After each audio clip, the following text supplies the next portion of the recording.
as one of the core functions of the university is to teach.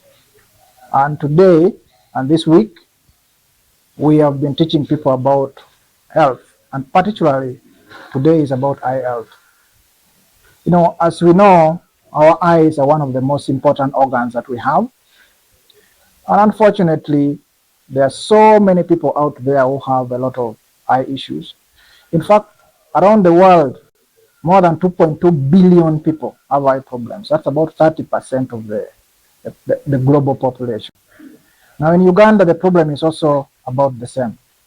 Now, about 70% of the eye problems that we have are actually preventable.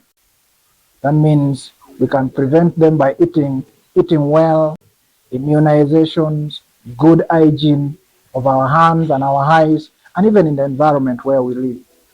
About 30% of the visual problems are actually treatable, especially when we detect them very early and give them treatment. So today we have been talking about some of those common problems that we see around, how we can prevent them and how we can deal with them. Now in children, there are lots of conditions that children come with. For example, we have cataracts in children. We have squints or eyes which are misaligned. We have eye infections, for example, ophthalmia neonatorum, that affects children or babies who are below 1 month of age. So sometimes babies are born and they get these infections as they come out or as they have just gotten out of the delivery room. Now, these infections in young children can be prevented by, for example, early antenatal care.